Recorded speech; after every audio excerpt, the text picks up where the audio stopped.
ఓం నమో వెంకటేశాయ. మీరు మహాద్వారం దగ్గర కుడివైపున భద్రపరచబడిన గుణపాన్ని చూసారా? దానికి వెనుక పెద్ద కథ ఉంది. రామానుజాచార్యుల వారి ఆదేశం మేరకు ఆయన శిష్యుడైన అనంతాళ్వార్ వారు తిరుపతి వెంకటేశ్వరునికి సేవ చేసుకోవడానికి తిరుమలకి వస్తారు. అక్కడ నిర్జీవంగా పడి ఉన్న ప్రదేశాన్ని శుభ్రం చేసి రకరకాల పూల మొక్కలు వేస్తారు. అనంతాళ్వార్ ఆయన భార్య ఇద్దరూ కలిసి ఆ మొక్కల సంరక్షణ చూస్తూ పెద్ద పెద్ద పూలమాలలు స్వామివారికి సమర్పించుకుంటూ ఉంటారు.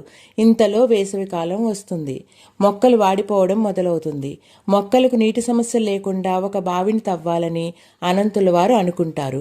దానికోసం ఆయన కష్టపడి బావి తవ్వటం మొదలు పెడతారు. ఆయన తవ్వుతూ ఉంటే ఆయన భార్య ఆ మట్టిని ఎత్తి దూరంగా పోస్తూ ఉంటుంది. అప్పుడు ఆవిడ గర్భవతి. అందువల్ల మట్టిని ఎత్తడం ఆవిడికి చాలా భారంగా ఉంటుంది. ఇదంతా గమనిస్తున్న వెంకటేశ్వరుడు ఒక బాలుడి రూపంలో వచ్చి ఆవిడికి సహాయపడడం మొదలు పెడతాడు. మొదట గమనించని అనంతుల వారు తర్వాత ఈ బాలుడిని చూస్తారు. మేమిద్దరమే వెంకటేశ్వరునికి సేవ చేయాలని అనుకుంటున్నాము. అందువల్ల నీ సహాయం అవసరం లేదు, వెళ్ళిపో అంటాడు.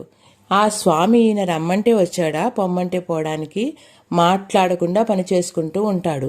ఎన్నిసార్లు చెప్పినా వినకపోవడంతో అనంతాళ్వార్ వారికి కోపం వచ్చి చేతిలో గుణపాన్ని బాలుని మీదికి విసురుతారు.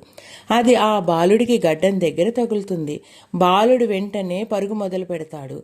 అనంతాళ్వార్ వారు వెనకాల పడతారు. స్వామి చేతికి చిక్కుతాడా, ఆలయం దగ్గరికి పరిగెట్టి మాయం అయిపోతాడు. అక్కడి దాకా వెంబడించి కనిపించక అనంతాళ్వార్ వారు వెనక్కి వచ్చేస్తారు.